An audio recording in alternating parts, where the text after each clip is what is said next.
क्या आज का झारखंड वही झारखंड है जिसका सपना गुरुजी ने, आप लोगों ने देखी है?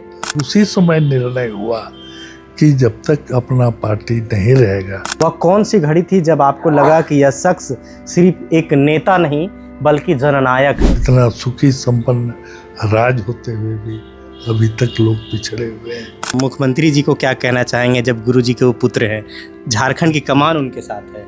झारखंड के किसी भी गांव आप चले जाइए, किसी बरगद पेड़ के नीचे आप खड़े हो जाइए, किसी गली मोहल्ले से आप गुजरिए और वहाँ के बुजुर्गों से पूछिए शिबू सोरेन कौन थे।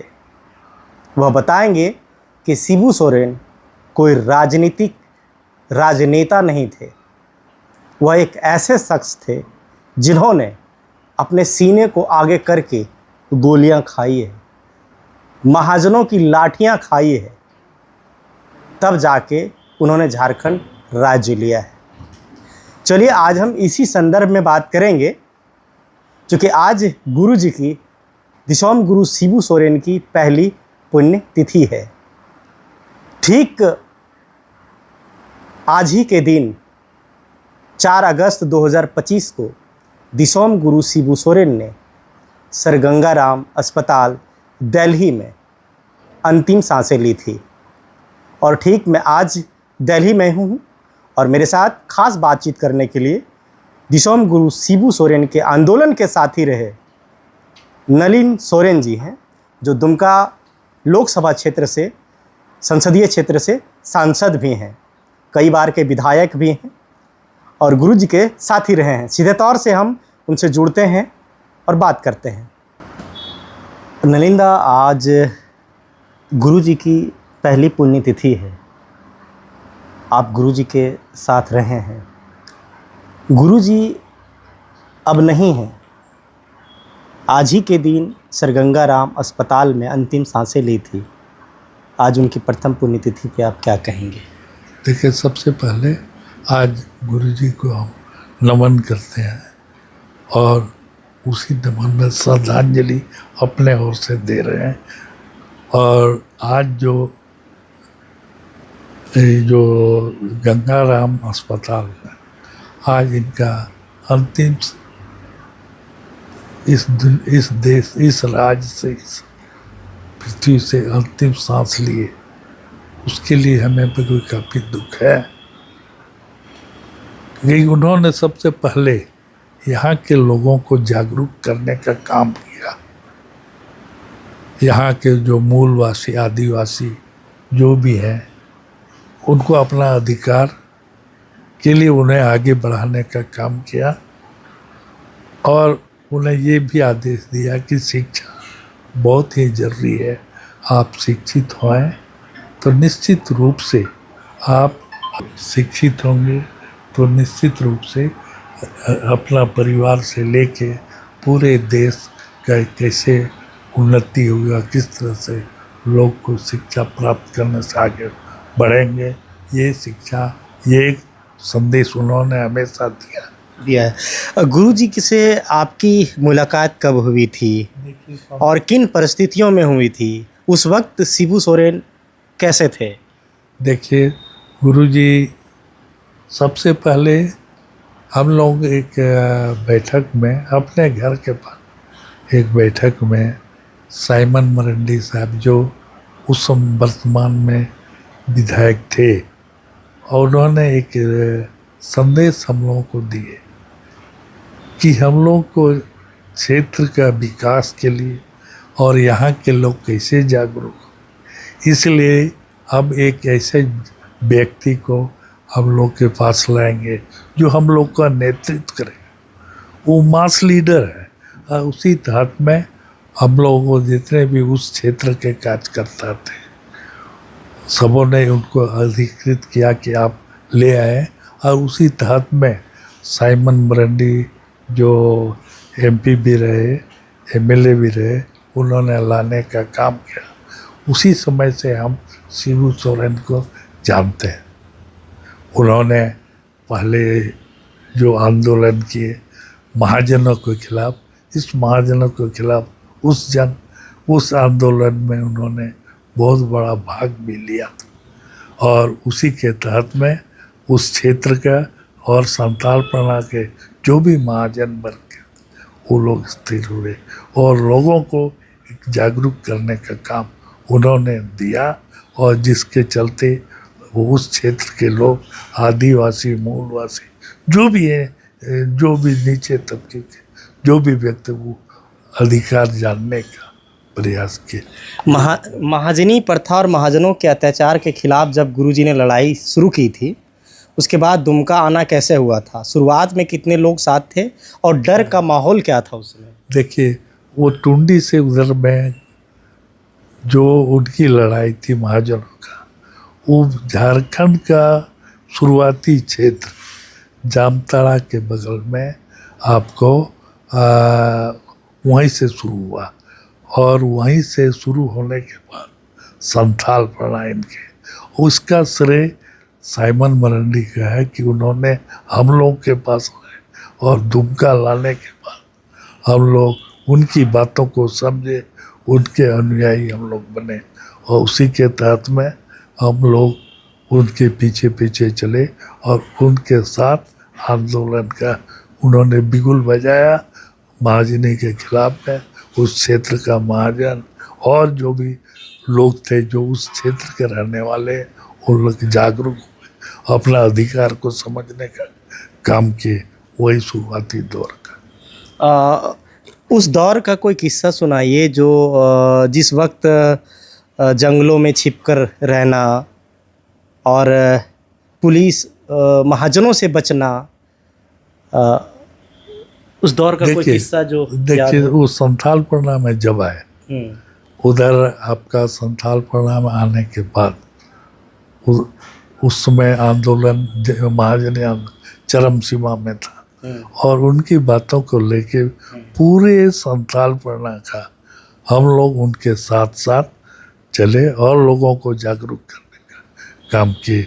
कई जगह हम लोग को पुलिस भी खदेड़ा और जैसे आपको गोड्डा के गांधी ग्राम में हम लोग रात में रहे और उसी समय निर्णय हुआ कि जब तक अपना पार्टी नहीं रहेगा वहाँ पटना में और या सेंट्रल में बोलने के लिए कोई नहीं है, तो उनको दूसरा व्यक्ति के बाद बोलने से अच्छा हम लोग पार्टी गठन करें। और उसी पार्टी गठन के तहत आज हम लोग चले हैं और अभी पार्टी आगे बढ़ा है। गुरुजी ने केवल शोषण के खिलाफ लड़ाइयाँ नहीं लड़ी, बल्कि नशाबंदी, शिक्षा पर भी जोर दिया। एक साथी के तौर पर बताइए कि वे लोगों को नशा छोड़ने के लिए कैसे मनाते थे, कैसे कहते थे कि नशा छोड़ दीजिए? देखिए, यहाँ जो है उनका जो था शिक्षा पर तो जोर था ही, दूसरा नंबर था कि नशाबंदी। उन्होंने देखा कि यहाँ के लोग, वो झारखंड के लोग जो संताल पना के निवासी जो हैं, उन लोग नशा से ग्रसित हैं और जिसके चलते अपना सोच, अपना परिवार कैसे आगे बढ़े, कैसे शिक्षा प्राप्त करे, ये सब उनको बतलाने के लिए उन्होंने प्रयास किया कि नशा बंदी करना है। और इसके लिए कई जगह ऐसे तो हुआ, लोग को समझाने का काम किए भी, साथ ही साथ और जो उनके अनुयायी है उन लोगों ने इस संदर्भ में कठिन जोर कि नशा नहीं करना है, लोगों को समझाने का काम बहुत किया और इससे नशाबंदी बहुत कम हुआ, बहुत हद तक कम हुआ था।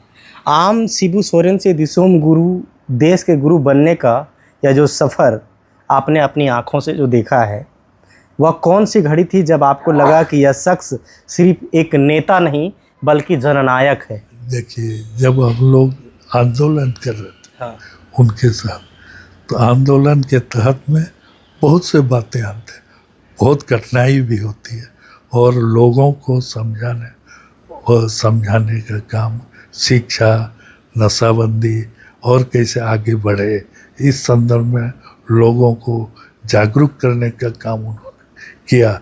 और उसी संदर्भ में ये माना गया कि नहीं, सही माने में ये के मनुष्य ने देवता तुल्य आदमी, और उसी समय से और दिसम गुरु शिबू सोरेन है। ये नाम कहाँ से और कैसे मिला इनको? देखिए, इनका नाम इसीलिए हुआ ना कि लोगों के प्रति श्रद्धा और लोग सब उनके बातों को समझे, इसीलिए उनका नाम लोग गांव में दिसम गुरु बोलने लगे और दिसम बोल के पूरा प्रचलित। दादा, एक बात है कि जिस झारखंड राज्य के लिए आप लोगों ने जंगलों में रातें काटी, लाठियां और गोलियां खाई आप लोगों ने, क्या आज का झारखंड वही झारखंड है जिसका सपना गुरुजी ने आप लोगों ने देखी है? देखिए, जो सपना था, यहाँ इतना खनिज संपदा है और इसी आधार पर एक सपना था कि यहाँ के लोग खुशहाल रहेंगे, कोई भी वर्ग हो खुशहाल रहेंगे। जो ऐसा काम का बिजनेस में है, व्यवसायिक है, वो भी आगे बढ़ेगा। छात्र लोग जो पढ़े लिखे नौकरी वगैरह मिलेगा, वो एक सपना था और एक उद्देश्य भी था। लेकिन इतना सुखी संपन्न राज होते हुए भी अभी तक लोग पिछड़े हुए हैं, और ये व्यवस्था, कानूनी व्यवस्था के चलते इसमें ये कहाँ लगता है कि किस वजह से, किस कमियों की वजह से पिछड़ गए हैं? इसमें पिछड़े इसलिए हैं कि वजह तो बहुत तरह का है। कोशिश है, अभी भी कोशिश है, कुछ बाहरी लोग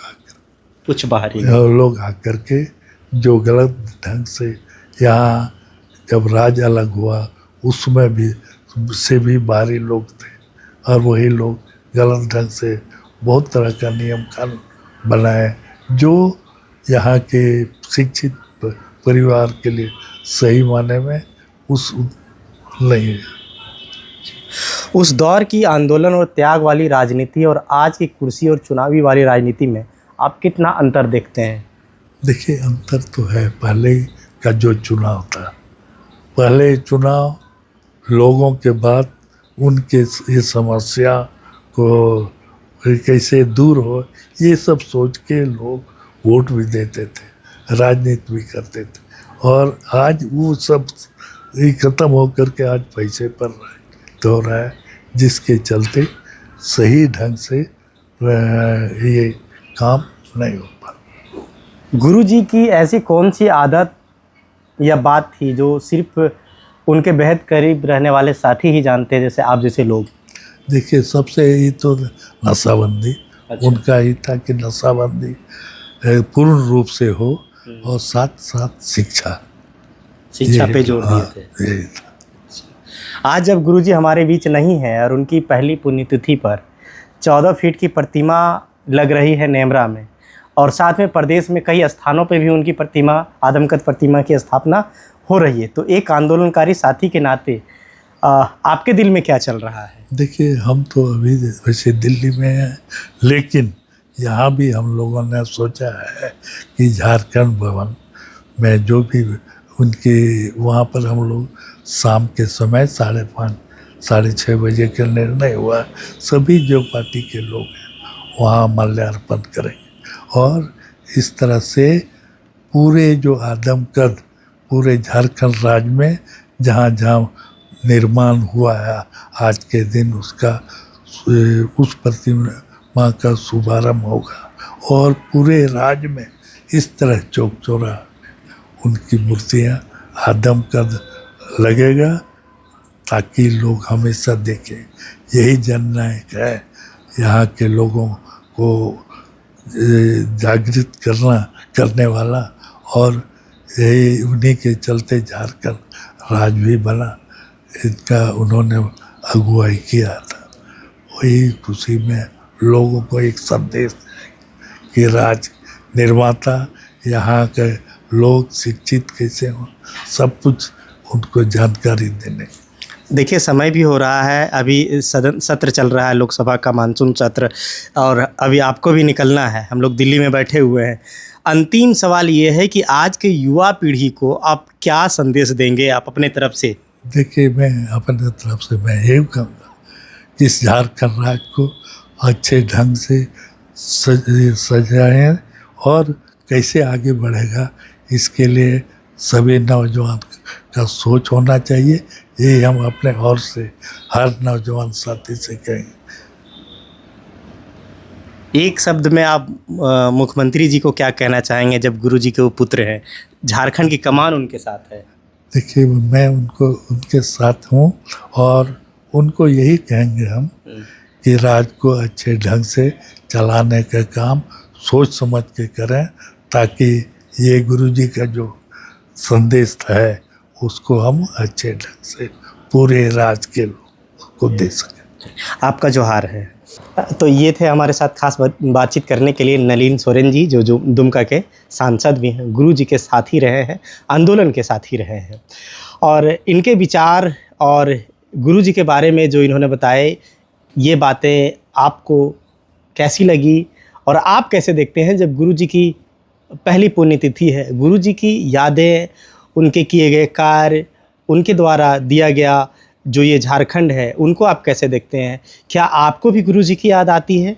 कमेंट सेक्शन में अपनी राय और अपनी विचार ज़रूर लिखिएगा। मिलते हैं अगली कड़ी में। दीजिए पंकज को इजाज़त। जोहार।